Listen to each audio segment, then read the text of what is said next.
سیرت النبی صلی اللہ علیہ وآلہ وسلم، حصہ نمبر 19۔ بسم اللہ الرحمن الرحیم۔ السلام علیکم۔ دستور حیات کے معزز ناظرین کو اس ویڈیو میں خوش آمدید کہتے ہیں۔ اس ویڈیو میں حضور صلی اللہ علیہ وآلہ وسلم اور صحابہ کا عمرہ، جنگ موتا اور دوسرے اہم واقعات کا تذکرہ کیا جائے گا۔ امید کرتے ہیں یہ ویڈیو آپ کو ضرور پسند آئے گی۔ تو چلتے ہیں ویڈیو کی جانب۔ صلح حدیبیہ میں طے پایا تھا کہ مسلمان اس سال تو عمرہ کیے بغیر لوٹ جائیں گے، البتہ انہیں آئندہ سال عمرہ کرنے کی اجازت ہوگی۔ اس معاہدے کی روح سے حضرت صلی اللہ علیہ وآلہ وسلم عمرہ قضا کی نیت کر کے مدینہ منورہ سے روانہ ہوئے۔ اس موقع پر حضور صلی اللہ علیہ وآلہ وسلم کے ساتھ 2000 صحابہ تھے۔ روانہ ہوتے وقت حضور صلی اللہ علیہ وآلہ وسلم نے اعلان فرمایا تھا کہ جو لوگ صلح حدیبیہ کے موقع پر موجود تھے ان سب کا ساتھ چلنا ضروری ہے۔ چنانچہ وہ سبھی صحابہ ساتھ روانہ ہوئے۔ ان کے علاوہ کچھ وہ تھے جو حدیبیہ میں شریک نہیں تھے۔ حضور صلی اللہ علیہ وآلہ وسلم کے ساتھ قربانی کے جانور بھی تھے۔ اس سفر میں حضور صلی اللہ علیہ وآلہ وسلم نے احتیاط کے طور پر ہتھیار بھی ساتھ لیے تھے۔ مسلمانوں میں سے 100 آدمی گھڑ سوار تھے۔ ان کے امیر محمد بن مسلمہ رضی اللہ تعالی عنہ تھے۔ حضور اکرم صلی اللہ علیہ وآلہ وسلم نے مسجد نبوی کے دروازے سے احرام باندھ لیا تھا۔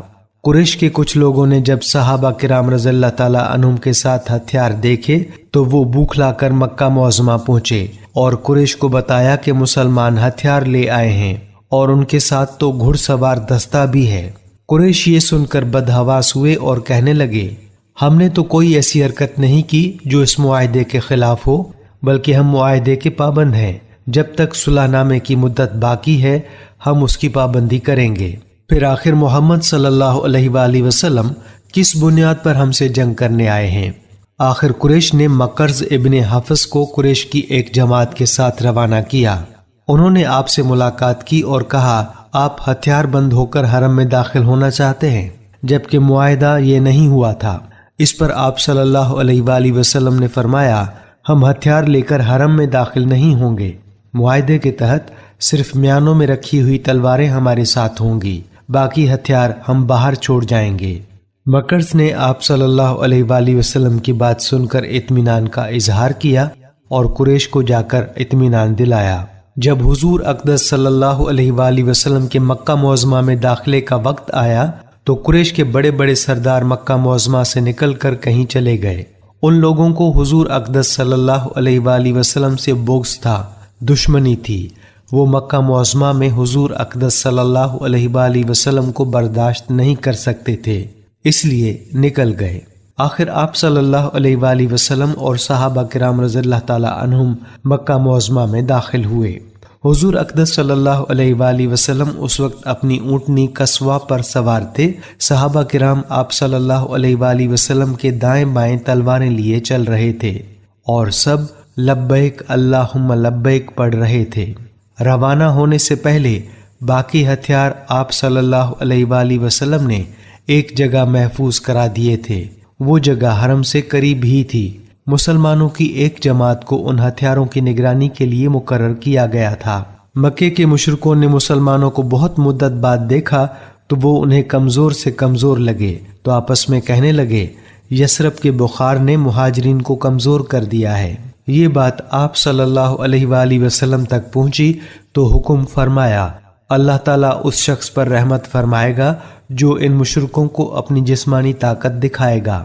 اس بنیاد پر آپ صلی اللہ علیہ وآلہ وسلم نے صحابہ کرام رضی اللہ تعالی عنہم کو حکم دیا کہ طواف کے پہلے 3 چکروں میں رمل کریں، یعنی اکڑ اکڑ کر اور سینہ تان کر چلیں اور مشرکوں کو دکھا دیں کہ ہم پوری طرح طاقتور ہیں۔ اس کے بعد جب مسلمانوں نے رمل شروع کیا تو مکے کے دوسرے مشرکوں نے ان مشرکوں سے جنہوں نے مسلمانوں کو کمزور بتایا تھا کہا، تم لوگ تو کہہ رہے تھے کہ انہیں یثرب کے بخار نے کمزور کر دیا ہے، حالانکہ یہ تو پوری طرح طاقتور نظر آ رہے ہیں۔ اس وقت حضرت صلی اللہ علیہ وآلہ وسلم نے اپنی چادر اس طرح اپنے اوپر ڈال رکھی تھی کہ دایاں کندھا کھلا تھا اور اس کا پلو بائیں کندھے پر تھا۔ چنانچہ تمام صحابہ رضی اللہ تعالی عنہم نے بھی ایسا ہی کر لیا۔ اس طرح چادر لینے کو استباق کہتے ہیں اور اکڑ کر چلنے کو رمل کہتے ہیں۔ یہ اسلام میں پہلا استباء اور پہلا رمل تھا۔ اب حج کرنے والے ہوں یا عمرہ کرنے والے، انہیں یہ دونوں کام کرنے ہوتے ہیں۔ نبی کریم صلی اللہ علیہ وآلہ وسلم معاہدے کے مطابق 3 دن تک مکہ معظمہ میں ٹھہرے۔ 3 دن پورے ہونے پر آپ صلی اللہ علیہ وآلہ وسلم مکہ معظمہ سے باہر نکل آئے۔ اس دوران آپ صلی اللہ علیہ وآلہ وسلم نے حضرت میمونہ بنت حارث رضی اللہ تعالی عنہا سے نکاح فرمایا۔ ان کا پہلا نام برا تھا۔ حضور اکرم صلی اللہ علیہ وآلہ وسلم نے نام تبدیل کر کے میمونہ رکھا۔ عمرے سے فارغ ہو کر حضور نبی اکرم صلی اللہ علیہ وآلہ وسلم مدینہ منورہ پہنچے تو ایک سنگین واقعہ پیش آ گیا۔ حضرت صلی اللہ علیہ وآلہ وسلم نے ایک خط روم کے بادشاہ ہرقل کے نام بھیجا تھا۔ یہ خط حضرت حارث بن عمیر ازدی رضی اللہ تعالی عنہ لے کر روانہ ہوئے۔ موتا کے مقام پر پہنچے تو شرجیل یعنی شرحبیل غنائی نے انہیں روک لیا۔ یہ شرجیل قیصر روم کی طرف سے شام کے اس علاقے کا بادشاہ تھا۔ شرجیل نے حضرت حارث بن عمیر رضی اللہ تعالی عنہ سے پوچھا، تم کہاں جا رہے ہو؟ کیا تم محمد صلی اللہ علیہ وآلہ وسلم کے قاصدوں میں سے ہو؟ جواب میں انہوں نے کہا، ہاں، میں محمد صلی اللہ علیہ وآلہ وسلم کا قاصد ہوں۔ یہ سنتے ہی شرجیل نے انہیں رسیوں سے بندھوا دیا اور پھر انہیں قتل کر دیا۔ حضرت صلی اللہ علیہ وآلہ وسلم کے قاصدوں میں یہ پہلے قاصد ہیں جنہیں شہید کیا گیا۔ اللہ کے رسول صلی اللہ علیہ وآلہ وسلم کو اس واقعے سے بے حد رنج ہوا۔ آپ نے فوراً صحابہ کرام رضی اللہ تعالی عنہم کا ایک لشکر تیار کیا۔ اس کی تعداد 3000 تھی۔ حضور اقدس صلی اللہ علیہ وآلہ وسلم نے ان لوگوں کو شاہ روم سے جنگ کا حکم فرمایا اور اس لشکر کا سپہ سالار حضرت زید بن حارثہ رضی اللہ تعالی عنہ کو مقرر فرمایا۔ جب لشکر کوچ کرنے کے لیے تیار ہو گیا تو حضور اقدس صلی اللہ علیہ وآلہ وسلم نے ارشاد فرمایا، اگر زید بن حارثہ شہید ہو جائیں تو ان کی جگہ جعفر بن ابی طالب لشکر کے امیر ہوں گے۔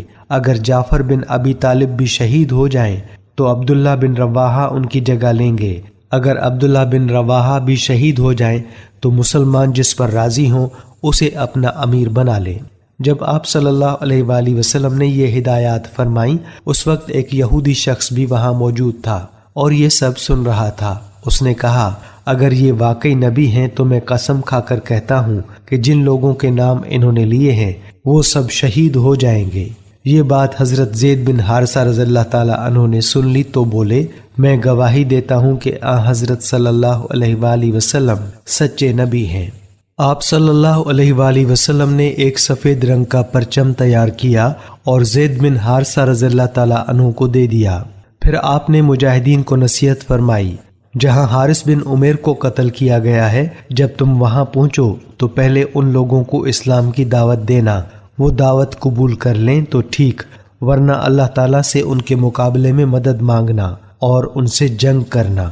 لشکر کو روانہ کرتے وقت مسلمانوں نے کہا، اللہ تمہارا ساتھی ہو، تمہاری مدد فرمائے اور تم لوگوں کو خیر اور خوشی کے ساتھ ہمارے درمیان واپس لائے۔ جب یہ لشکر روانہ ہوا تو آپ صلی اللہ علیہ وآلہ وسلم سنیت الوداع کے مقام تک انہیں رخصت کرنے کے لیے ساتھ چلے۔ وہاں پہنچ کر انہیں نصیحت کی، میں تمہیں اللہ سے ڈرتے رہنے کی نصیحت کرتا ہوں، تمہارے ساتھ جو مسلمان ہیں ان سب کے لیے عافیت مانگنا، اللہ کا نام لے کر آگے بڑھو، اللہ کے اور اپنے دشمنوں سے شام کی سرزمین میں جا کر جنگ کرو، وہاں تمہیں عبادت گاہوں اور خانقاہوں میں رہنے والے ایسے لوگ ملیں گے جو دنیا سے کٹ گئے ہیں، ان سے نہ الجھنا، کسی عورت پر کسی بچے پر تلوار مت اٹھانا، نہ درختوں کو کاٹنا اور نہ عمارتوں کو مسمار کرنا۔ عام مسلمانوں نے بھی انہیں رخصت ہوتے ہوئے کہا، اللہ تمہاری حفاظت فرمائے اور تمہیں مال غنیمت کے ساتھ واپس لائے۔ ان دعاؤں کے ساتھ لشکر روانہ ہوا اور شام کی سرزمین میں پہنچ کر پڑاؤ ڈالا۔ اس وقت صحابہ کرام رضی اللہ تعالی عنہم کو معلوم ہوا کہ روم کا شہنشاہ ہرقل 2 لاکھ فوج کے ساتھ ان کے مقابلے کے لیے تیار ہے۔ اس کے علاوہ عرب کے نصرانی قبائل بھی چاروں طرف سے آ کر ہرقل کی فوج میں شامل ہو گئے ہیں اور ان کی تعداد بھی 1 لاکھ کے قریب ہے۔ اس طرح لشکر کی تعداد 3 لاکھ تک جا پہنچی تھی۔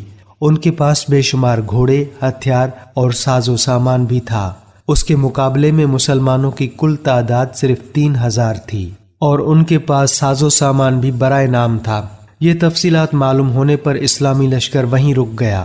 2 رات تک انہوں نے وہاں قیام کیا اور آپس میں مشورہ کیا، کیونکہ اتنی بڑی تعداد والے دشمن سے صرف 3000 آدمیوں کے مقابلے کرنے کے بارے میں سوچا بھی نہیں جا سکتا تھا۔ قدرتی بات ہے کہ صحابہ کرام رضوان اللہ علیہم اجمعین یہ سن کر پریشان ہوئے۔ کسی نے مشورہ دیا، ہمیں چاہیے یہاں رک کر رسول اللہ صلی اللہ علیہ وآلہ وسلم کو اطلاع دیں تاکہ ہمیں کمک بھیجیں یا واپسی کا حکم فرمائیں۔ اس پر حضرت عبداللہ بن رواحہ رضی اللہ تعالی عنہ نے پرجوش لہجے میں کہا، لوگو، تم اسی مقصد سے جان بچا رہے ہو جس کے لیے وطن سے نکلے ہو۔ تم شہادت کی تلاش میں نکلے تھے۔ ہم دشمنوں سے نہ تو تعداد کے بل پر لڑتے ہیں نہ طاقت کے بل پر، ہم تو صرف دین کے لیے لڑتے ہیں۔ دین کے ذریعے ہی اللہ تعالیٰ نے ہمیں سرفراز فرمایا ہے۔ اب ہمیں یا فتح ہوگی یا شہادت نصیب ہوگی۔ یہ پرجوش الفاظ سن کر صحابہ کرام بول اٹھے، اللہ کی قسم، ابن رواحہ نے بالکل ٹھیک کہا۔ چنانچہ اس کے بعد لشکر آگے روانہ ہوا اور یہاں تک کہ موتا کے مقام پر پہنچ گئے۔ اسی مقام پر رومی لشکر بھی مسلمانوں کے سامنے آ گیا۔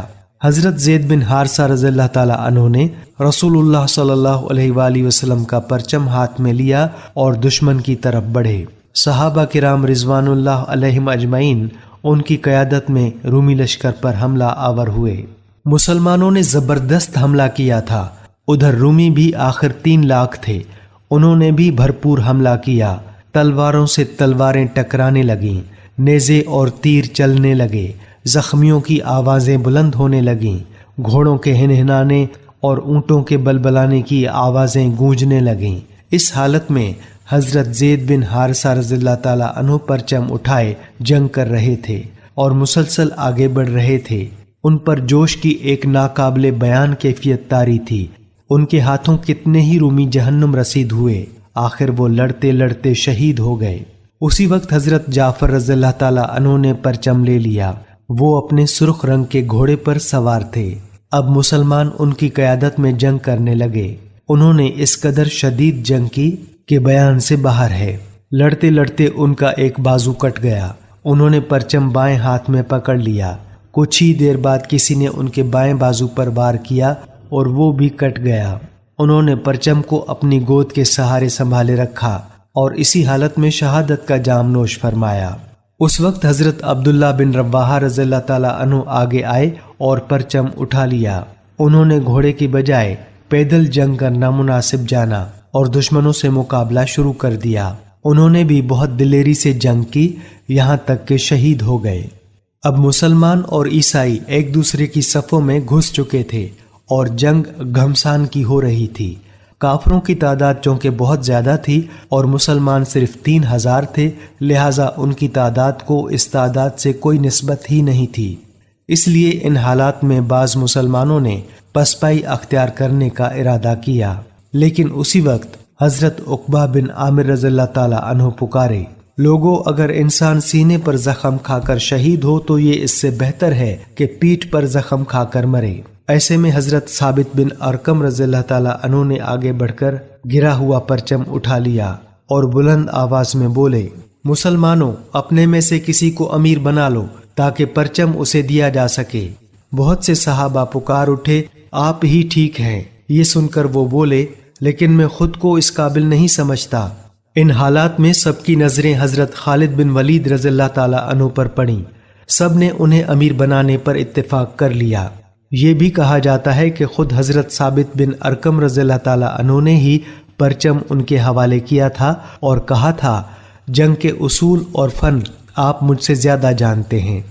اس پر حضرت خالد رضی اللہ تعالی عنہ بولے، نہیں، میرے مقابلے میں آپ اس پرچم کے زیادہ حقدار ہیں، کیونکہ آپ ان لوگوں میں سے ہیں جو غزوہ بدر میں شریک ہو چکے ہیں۔ آخر سب کا اتفاق حضرت خالد بن ولید رضی اللہ تعالی عنہ پر ہو گیا۔ اب حضرت خالد بن ولید رضی اللہ تعالی عنہ کی قیادت میں جنگ شروع ہوئی۔ حضرت خالد بن ولید رضی اللہ تعالی عنہ نے پرچم سنبھالتے ہی دشمن پر زبردست حملہ کیا۔ اس طرح جنگ کا پانسا صحابہ کرام رضی اللہ تعالی عنہم کے حق میں پلٹ گیا۔ اس طرح کفار پر مسلمانوں کا رعب چھا گیا اور وہ مزید لڑائی سے کترانے لگے۔ صحابہ کرام رضی اللہ تعالی عنہم نے باہمی مشورے سے اس حد تک کامیابی حاصل کرنے کے بعد واپسی اختیار کی۔ حضرت خالد بن ولید رضی اللہ تعالی عنہ نے فوج کا امیر بنتے ہی لشکر کا اگلا حصہ پیچھے کر دیا اور پچھلے حصے کو آگے لے آئے۔ اس طرح دائیں حصے کو بائیں جانب اور بائیں حصے کو دائیں جانب سے لے آئے۔ اس طرح انہوں نے پورے لشکر کی ترتیب بدل کر رکھ دی۔ جب رومیوں سے آمنا سامنا ہوا تو انہیں ہر طرف سے لوگ نظر آئے۔ اس طرح انہوں نے خیال کیا کہ مسلمانوں کو کمک پہنچ گئی ہے۔ یہ جنگ مسلسل 7 دن تک جاری رہی تھی۔ امام بخاری رحمۃ اللہ علیہ نے حضرت خالد بن ولید رضی اللہ تعالی عنہ سے روایت کی ہے کہ جنگ موتا کے موقع پر ان کے ہاتھ سے 9 تلواریں ٹوٹیں، صرف ایک یمنی تلوار باقی رہ گئی تھی جو آخر تک آپ کے ہاتھ میں رہی۔ ادھر تو موتا کے مقام پر یہ جنگ ہو رہی تھی اور ادھر مدینہ منورہ میں کیا ہو رہا تھا، وہاں کا منظر یہ تھا کہ اللہ تعالیٰ نے حضرت صلی اللہ علیہ وآلہ وسلم کو سارا حال بتا دیا۔ آپ صلی اللہ علیہ وآلہ وسلم نے صحابہ کرام کو جنگ کی خبریں سنانے کے لیے مسجد نبوی میں بلا لیا اور خود ممبر پر تشریف فرما ہوئے۔ اس وقت آپ صلی اللہ علیہ وآلہ وسلم کی آنکھوں میں آنسو تھے۔ آپ صلی اللہ علیہ وآلہ وسلم نے بتانا شروع کیا، لوگوں، خیر کا دروازہ، خیر کا دروازہ، خیر کا دروازہ کھل گیا ہے۔ میں تمہیں تمہارے لشکر کے بارے میں بتاتا ہوں، ان غازیوں کے بارے میں بتاتا ہوں۔ وہ لوگ یہاں سے رخصت ہو کر چلے یہاں تک کہ دشمن سے ان کی مد بھیڑ ہو گئی اور زید بن حارثہ شہید ہو گئے۔ ان کے لیے مغفرت کی دعا مانگو۔ پھر حضرت جعفر نے پرچم لیا اور بڑی ثابت قدمی سے لڑے یہاں تک کہ وہ بھی شہید ہو گئے۔ پھر جعفر نے پرچم لیا اور بڑی ثابت قدمی سے لڑے یہاں تک کہ وہ بھی شہید ہو گئے۔ ان کے لیے بھی مغفرت کی دعا کرو۔ پھر عبداللہ بن رواحہ نے پرچم اٹھایا اور وہ بھی شہید ہو گئے۔ پھر خالد بن ولید نے پرچم اٹھا لیا۔ وہ لشکر کے امیر نہیں تھے، وہ خود اپنی ذات کے امیر تھے، مگر وہ اللہ کی تلواروں میں سے ایک تلوار ہیں، اس لیے اللہ کی مدد تیار ہے۔ اللہ تعالیٰ نے اس تلوار کو کافروں پر سونپ دیا ہے۔ اللہ تعالیٰ نے دشمن پر فتح نصیب فرمائی۔ اس کے بعد حضور اکرم صلی اللہ علیہ وآلہ وسلم نے حضرت خالد بن ولید رضی اللہ تعالیٰ عنہ کے بارے میں دعا فرمائی، اے اللہ، وہ تیری تلواروں میں سے ایک تلوار ہے، تو اس کی مدد فرما۔ اسی دن سے حضرت خالد بن ولید رضی اللہ تعالیٰ عنہ کو سیف اللہ کہا جانے لگا۔ حضرت اسماء بنت امیس رضی اللہ تعالیٰ عنہا حضرت جعفر رضی اللہ تعالیٰ عنہ کی بیوی تھی۔ جس روز اس لڑائی میں حضرت جعفر رضی اللہ تعالیٰ عنہ اور ان کے ساتھی شہید ہوئے، نبی اکرم صلی اللہ علیہ وآلہ وسلم ان کے گھر تشریف لائے اور فرمایا، جعفر کے بچوں کو میرے پاس لاؤ۔ حضرت اسماء رضی اللہ تعالیٰ عنہا بچوں کو آپ کے پاس لے آئیں۔ حضور اکرم صلی اللہ علیہ وآلہ وسلم انہیں پیار کرنے لگے اور ساتھ میں روتے بھی رہے، یہاں تک کہ حضور اکرم صلی اللہ علیہ وآلہ وسلم کی داڑھی مبارک آنسوؤں سے تر ہو گئی۔ حضرت اسماء رضی اللہ تعالیٰ عنہا کو حیرت ہوئی، پوچھنے لگیں، اللہ کے رسول، آپ پر میرے ماں باپ قربان، آپ کیوں رو رہے ہیں؟ کیا جعفر اور ان کے ساتھیوں کے بارے میں کوئی خبر آئی ہے؟ جواب میں حضور اکرم صلی اللہ علیہ وآلہ وسلم نے فرمایا، ہاں، وہ اور ان کے ساتھی آج ہی شہید ہوئے ہیں۔ وہ ایک دم کھڑی ہو گئیں اور رونے لگیں۔ یہاں یہ بات قابل غور ہے کہ اس وقت حضرت جعفر اور ان کے ساتھی مدینہ منورہ سے بہت فاصلے پر ملک شام میں لڑ رہے تھے اور وہاں سے کسی طرح بھی خبر آنے کا کوئی ذریعہ نہیں تھا۔ اب ظاہر ہے اللہ تعالیٰ نے بذریعہ وحی خبر حضور اکرم صلی اللہ علیہ وآلہ وسلم کو دی تھی۔ آپ نے حضرت اسماء کو بلند آواز سے روتے دیکھا تو فرمایا، اے اسماء، نہ بین کرنا چاہیے اور نہ رونا پیٹنا چاہیے۔ جلد ہی وہاں عورتیں بھی جمع ہو گئیں، وہ بھی یہ خبر سن کر رونے لگیں، نوحہ اور ماتم کرنے لگیں۔ کسی نے حضور اکرم صلی اللہ علیہ وآلہ وسلم کو آ کر بتایا، عورتیں بہت ماتم اور نوحہ کر رہی ہیں۔ آپ صلی اللہ علیہ وآلہ وسلم نے ان سے ارشاد فرمایا، جا کر انہیں خاموش کرو۔ وہ گئے اور جلدی واپس آ کر بولے، اللہ کے رسول، وہ خاموش نہیں ہو رہی۔ حضور اکرم صلی اللہ علیہ وآلہ وسلم نے ارشاد فرمایا، جاؤ انہیں خاموش کرنے کی کوشش کرو، اور اگر نہ مانے تو ان کے منہ میں مٹی پھینکو۔ اس کے بعد آپ صلی اللہ علیہ وآلہ وسلم نے حضرت جعفر رضی اللہ تعالیٰ عنہ کے بچوں کے بارے میں دعا فرمائی۔ اے اللہ، جعفر بہترین ثواب کے حقدار ہو گئے ہیں، تو ان کی اولاد کو ان کا بہترین جانشین بنا۔ اس کے بعد آپ صلی اللہ علیہ وآلہ وسلم وہاں سے واپس تشریف لائے اور اپنے گھر والوں سے فرمایا، جعفر کے بیوی بچوں سے غافل نہ ہو جانا، آج وہ بہت غمگین ہیں، ان کے لیے کھانا تیار کر کے بھیجو۔ حضرت جعفر رضی اللہ تعالیٰ عنہ کے بارے میں آپ صلی اللہ علیہ وآلہ وسلم نے ارشاد فرمایا، اللہ تعالیٰ نے جعفر کے دونوں بازوؤں کی جگہ 2 پر لگا دیے ہیں، وہ ان کے ذریعے جنت میں اڑتے پھرتے ہیں۔ حضرت عبداللہ بن عمر رضی اللہ تعالیٰ عنہ کہتے ہیں کہ حضرت جعفر رضی اللہ تعالیٰ عنہ کی لاش پر ان کے سینے اور مونڈھوں کے درمیان حصے میں 90 زخم آئے تھے، یہ تلوار اور نیزے کے تھے۔ حضرت جعفر رضی اللہ تعالیٰ عنہ اس روز تھے بھی روزے سے۔ حضرت عبداللہ بن عمر رضی اللہ تعالیٰ عنہ کہتے ہیں کہ میں حضرت جعفر رضی اللہ تعالیٰ عنہ کے پاس شام کے وقت پہنچا، وہ میدان جنگ میں زخموں سے چور پڑے تھے۔ میں نے انہیں پانی پیش کیا تو انہوں نے فرمایا، میں روزے سے ہوں، تم یہ پانی میرے منہ کے پاس رکھ دو، اگر میں سورج غروب ہونے تک زندہ رہا تو اس پانی سے روزہ افطار کر لوں گا۔ حضرت ابن عمر رضی اللہ تعالیٰ عنہ فرماتے ہیں کہ سورج غروب ہونے سے پہلے ہی وہ شہید ہو گئے۔ حضرت عبداللہ بن عمر رضی اللہ تعالیٰ عنہ سے روایت ہے کہ ایک مرتبہ ہم رسول اللہ صلی اللہ علیہ وآلہ وسلم کے ساتھ تھے، اچانک آپ صلی اللہ علیہ وآلہ وسلم نے آسمان کی طرف منہ اٹھایا اور وعلیکم السلام ورحمۃ اللہ فرمایا۔ لوگوں نے عرض کیا، اے اللہ کے رسول، یہ آپ نے کیوں فرمایا؟ جواب میں ارشاد فرمایا، ابھی میرے پاس سے جعفر ابن ابی طالب فرشتوں کے جھرمٹ میں گزرے ہیں، انہوں نے مجھے سلام کیا تھا۔ غزوہ موتا سے واپس آنے والا لشکر جب مدینہ منورہ کے قریب پہنچا تو وہیں آ کر اللہ کے رسول اور مسلمانوں نے ان سے ملاقات کی۔ شہر میں بچوں نے اشعار گا کر انہیں خوش آمدید کہا۔ اس وقت آپ صلی اللہ علیہ وآلہ وسلم اپنی سواری پر تشریف لا رہے تھے، ان بچوں کو دیکھ کر فرمایا، انہیں اٹھا کر سواریوں پر بٹھا لو اور جعفر کے بچوں کو میرے پیچھے بٹھا دو۔ چنانچہ ایسا ہی کیا گیا اور اس طرح یہ لشکر مدینہ منورہ میں داخل ہوا۔ 3 لاکھ دشمنوں کے مقابلے میں صرف 3000 صحابہ کا مقابلہ کرنا اور ان کے بے شمار لوگوں کو قتل کر کے لشکر کا صحیح سلامت واپس مدینہ منورہ لوٹ آنا ایک بہت بڑی کامیابی تھی۔ اس بہت بڑی کامیابی پر جس قدر بھی خوشی محسوس کی جاتی کم تھی۔ اس جنگ کے بعد مکہ فتح ہوا۔ یہ غزوہ رمضان 8 ہجری میں پیش آیا۔ حضور صلی اللہ علیہ وآلہ وسلم اور قریش کے درمیان حدیبیہ کے مقام پر جو معاہدہ ہوا تھا، اس میں یہ بھی طے پایا تھا کہ دوسرے عرب قبیلوں میں سے کوئی قبیلہ بھی دونوں فریقوں میں سے کسی بھی طرف سے اس صلح نامے میں شامل ہو سکتا ہے، یعنی اگر کوئی قبیلہ رسول اللہ صلی اللہ علیہ وآلہ وسلم کی طرف سے اس معاہدے میں شامل ہونا چاہے تو وہ ایسا کر سکتا ہے۔ اس صورت میں وہ قبیلہ بھی ان شرائط کا پابند ہوگا جن کے حضور صلی اللہ علیہ وآلہ وسلم پابند ہیں، اور جو قبیلہ قریش کی طرف سے اس میں شامل ہونا چاہے وہ ایسا کر سکتا ہے۔ اس صورت میں وہ ان شرائط کا پابند ہوگا جن کے پابند قریش تھے۔ اس شرط کی روح سے بنی بکر کا قبیلہ قریش کی طرف سے اور بنی خزاع کا قبیلہ نبی اکرم صلی اللہ علیہ وآلہ وسلم کی طرف سے اس صلح میں شامل ہوا، جبکہ ان دونوں قبیلوں میں بہت پرانی دشمنی تھی۔ دونوں کے درمیان کافی قتل و غارت گری ہو چکی تھی، خون کے بدلے باقی تھے، لیکن اسلام کی آمد نے ان دشمنیوں کو دبا دیا تھا۔ اب ہوا یہ کہ بنی بکر کے ایک شخص نے رسول اللہ صلی اللہ علیہ وآلہ وسلم کی شان میں توہین آمیز شعر لکھے اور ان کو گانے لگا۔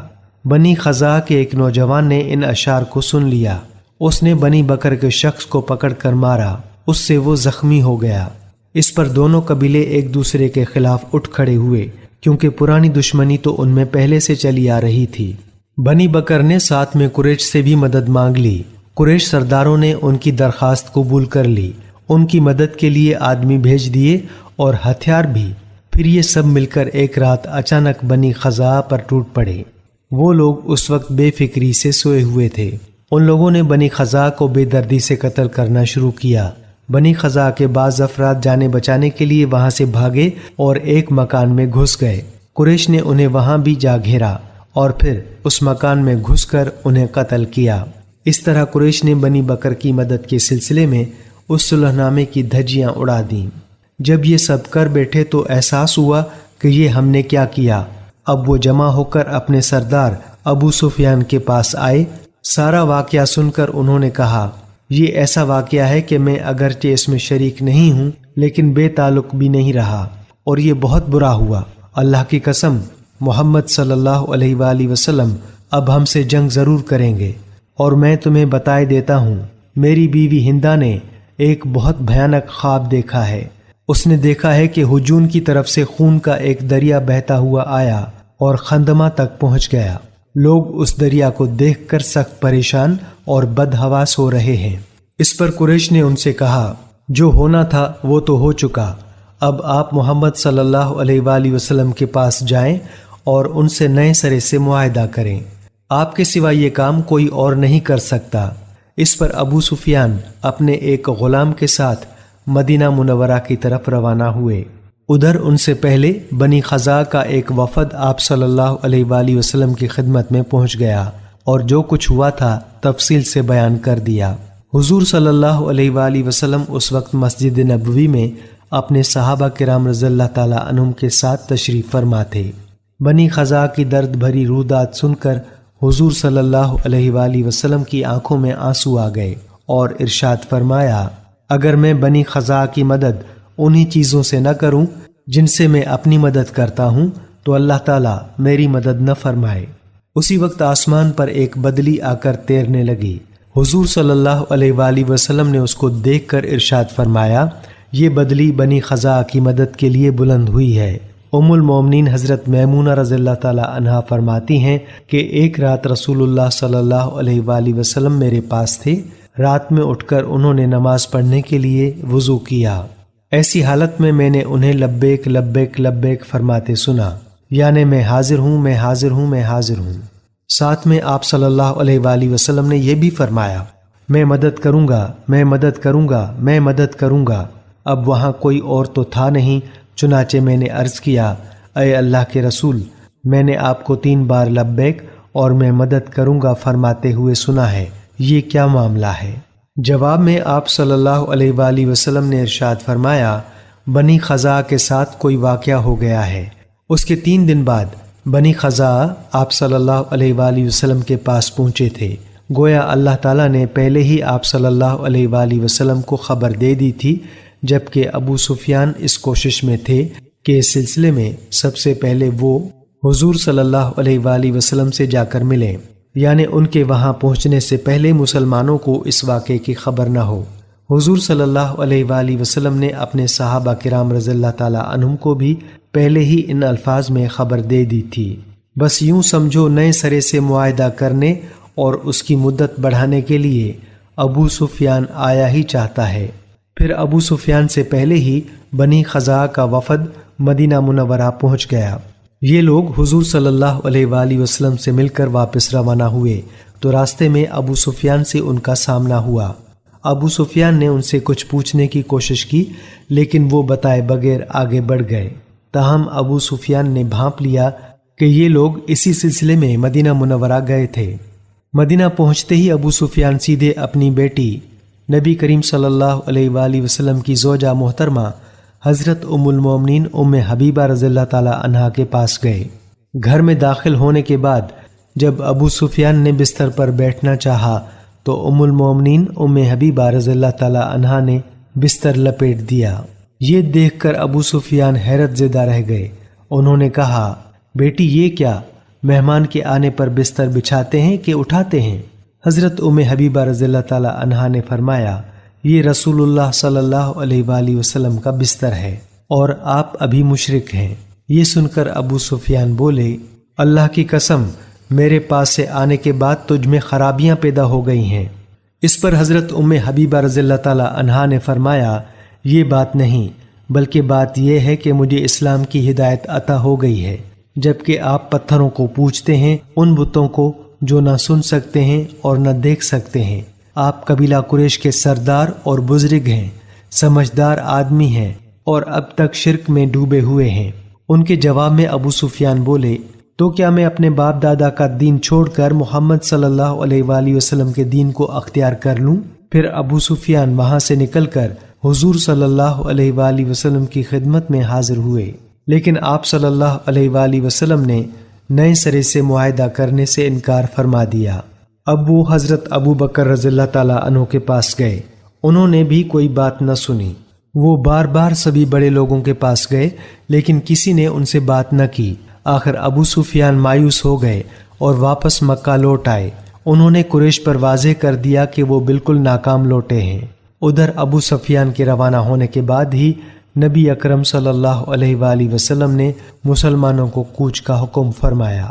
مسلمانوں کے ساتھ حضور اکرم صلی اللہ علیہ وآلہ وسلم نے اپنے گھر والوں کو بھی تیاری کا حکم فرمایا، لیکن یہ وضاحت نہیں فرمائی تھی کہ کہاں جانا ہے۔ آپ صلی اللہ علیہ وآلہ وسلم نے آس پاس کے دیہاتوں میں یہ پیغام بھیج دیا۔ ان لوگوں کو حکم ہوا کہ رمضان کا مہینہ مدینہ منورہ میں گزاریں۔ اس اعلان کے فوراً بعد چاروں طرف سے لوگوں کی آمد شروع ہو گئی۔ اس موقع پر آپ صلی اللہ علیہ وآلہ وسلم نے دعا فرمائی، اے اللہ، قریش کے جاسوسوں اور سن گن لینے والوں کو روک دے تاکہ ہم ان کے علاقے میں اچانک جا پڑیں۔ ادھر تو حضور صلی اللہ علیہ وآلہ وسلم یہ احتیاط فرما رہے تھے کہ کسی طرح قریش کو ان کی تیاریوں کا علم نہ ہو۔ ادھر آپ صلی اللہ علیہ وآلہ وسلم کے ایک صحابی حاطب بن ابی بلتہ رضی اللہ تعالیٰ عنہ نے قریش کے 3 بڑے بڑے سرداروں کے نام لکھا۔ اس خط میں انہوں نے حضرت صلی اللہ علیہ وآلہ وسلم کی تیاریوں کی اطلاع دی تھی۔ یہ خط انہوں نے ایک عورت کو دیا اور اس سے کہا، اگر تم یہ خط قریش تک پہنچا دو تو تمہیں زبردست انعام دیا جائے گا۔ اس نے خط پہنچانا منظور کر لیا۔ اس پر حضرت حاطب رضی اللہ تعالیٰ عنہ نے اسے 10 دینار اور ایک قیمتی چادر دی اور اس سے کہا، جہاں تک ممکن ہو اس خط کو پوشیدہ رکھنا اور عام راستوں سے سفر نہ کرنا، کیونکہ جگہ جگہ نگرانی کرنے والے بیٹھے ہیں۔ وہ عورت عام راستہ چھوڑ کر ایک اور راستے سے مکہ معظمہ کی طرف روانہ ہوئی۔ اس کا نام سارا تھا۔ وہ مکے کی ایک گلوکارہ تھی۔ مدینہ منورہ میں آ کر حضرت صلی اللہ علیہ وآلہ وسلم کے پاس آ کر مسلمان ہوئی تھی۔ اس نے اپنی خستہ حالی کی شکایت کی تو آپ صلی اللہ علیہ وآلہ وسلم نے اس کی مدد بھی کی تھی۔ پھر یہ مکہ چلی گئی لیکن وہاں جا کر اسلام سے پھر گئی۔ پھر یہ وہاں نبی کریم صلی اللہ علیہ وآلہ وسلم کی شان میں توہین آمیز اشعار پڑھنے لگی۔ ان دنوں سارا دوبارہ مدینہ آئی ہوئی تھی۔ حضرت حاطب رضی اللہ تعالیٰ عنہ نے اسے یہ خط دیا تو وہ یہ کام کرنے پر رضامند ہو گئی۔ اس نے وہ خط اپنے سر کے بالوں میں چھپا لیا اور مدینہ منورہ سے روانہ ہوئی۔ ادھر یہ روانہ ہوئی، ادھر اللہ تعالیٰ نے اپنے رسول کو اس کے بارے میں خبر بھیج دی۔ آسمان سے اطلاع ملتے ہی آپ نے اپنے صحابہ رضی اللہ تعالیٰ عنہم کو اس کے تعاقب میں بھیج دیا۔ اس نے وہ خط اپنے سر کے بالوں میں چھپا لیا اور مدینہ منورہ سے روانہ ہوئی۔ ادھر یہ روانہ ہوئی، ادھر اللہ تعالیٰ نے اپنے رسول کو اس کے بارے میں خبر بھیج دی۔ آسمان سے اطلاع ملتے ہی آپ نے اپنے چند صحابہ رضی اللہ تعالیٰ عنہم کو اس کے تعاقب میں روانہ فرمایا۔ آپ صلی اللہ علیہ وآلہ وسلم نے ان سے فرمایا، وہ عورت تمہیں فلاں مقام پر ملے گی، اس کے پاس ایک خط ہے، خط میں قریش کے خلاف ہماری تیاریوں کی اطلاع ہے، تم لوگ اس عورت سے وہ خط چھین لو، اگر وہ خط دینے سے انکار کرے تو اسے قتل کر دینا۔ یہ صحابہ حضرت علی، حضرت زبیر، حضرت طلحہ اور حضرت مقداد رضی اللہ تعالیٰ عنہم تھے۔ حکم ملتے ہی یہ اس مقام کی طرف روانہ ہو گئے۔ نبی اکرم صلی اللہ علیہ وآلہ وسلم کے فرمان کے عین مطابق وہ عورت ٹھیک اسی مقام پر جاتے ہوئے ملی۔ انہوں نے اسے گھیر لیا تھا۔ انہوں نے اس عورت سے پوچھا، وہ خط کہاں ہے؟ اس نے قسم کھا کر کہا، میرے پاس کوئی خط نہیں ہے۔ آخر اسے اونٹ سے نیچے اتارا گیا، تلاشی لی گئی مگر خط نہ ملا۔ اس پر حضرت علی رضی اللہ تعالیٰ عنہ نے فرمایا، میں قسم کھا کر کہتا ہوں رسول اللہ صلی اللہ علیہ وآلہ وسلم کبھی غلط بات نہیں کہتے۔ جب اس عورت نے دیکھا کہ یہ لوگ کسی طرح نہیں مانیں گے تو اس نے اپنے سر کے بال کھول ڈالے اور ان کے نیچے چھپا ہوا خط نکال کر انہیں دے دیا۔ بہرحال ان حضرات نے خط لا کر حضور صلی اللہ علیہ وآلہ وسلم کی خدمت میں پیش کیا۔ خط حضرت حاطب بن ابی طالب رضی اللہ تعالیٰ عنہ نے لکھا تھا اور اس میں درج تھا کہ اللہ کے رسول صلی اللہ علیہ وآلہ وسلم نے جنگ کی تیاری شروع کر دی ہے، اور یہ تیاری ضرور تم لوگوں کے خلاف ہے۔ میں نے مناسب جانا کہ تمہیں اطلاع دے کر تمہارے ساتھ بھلائی کر دوں۔ حضور صلی اللہ علیہ وآلہ وسلم نے حضرت حاتب رضی اللہ تعالیٰ عنہ کو طلب فرمایا، انہیں خط دکھایا اور پوچھا، حاتب اس خط کو پہچانتے ہو؟ جواب میں انہوں نے عرض کیا، اے اللہ کے رسول، میں پہچانتا ہوں۔ میرے بارے میں جلدی نہ کیجیے، میرا قریش سے کوئی تعلق نہیں، جبکہ آپ کے ساتھ جو مہاجر مسلمان ہیں ان سب کی قریش کے ساتھ رشتہ داریاں ہیں۔ اس وجہ سے مشرک ہونے کے باوجود وہاں موجود ان کے رشتہ دار محفوظ ہیں، وہ انہیں کچھ نہیں کہتے، لیکن چونکہ میری ان سے رشتہ داری نہیں، اس لیے مجھے اپنے گھر والوں کے بارے میں تشویش رہتی ہے۔ میری بیوی اور بیٹا وہاں پھنسے ہوئے ہیں، سو میں نے سوچا اس موقع پر قریش پر یہ احسان کر دوں تاکہ وہ میرے گھر والوں کے ساتھ ظلم نہ کریں، اور بس اس خط سے میرا مقصد صرف اتنا تھا۔ اور یہ آپ اچھی طرح جانتے ہیں کہ میرے اس خط سے مسلمانوں کو کوئی نقصان نہیں پہنچ سکتا۔ قریش پر اللہ کا قہر نازل ہونے والا ہے۔ ان کی بات سن کر حضرت صلی اللہ علیہ وآلہ وسلم نے اپنے صحابہ رضی اللہ تعالیٰ عنہم سے فرمایا، تم نے حاتب کی بات سنی، انہوں نے سب کچھ سچ سچ بتا دیا ہے، اب تم لوگ کیا کہتے ہو؟ اس پر حضرت عمر رضی اللہ تعالیٰ عنہ نے عرض کیا، اللہ کے رسول، مجھے اجازت دیجیے کہ اس شخص کا سر قلم کر دوں، کیونکہ یہ منافق ہو گیا ہے۔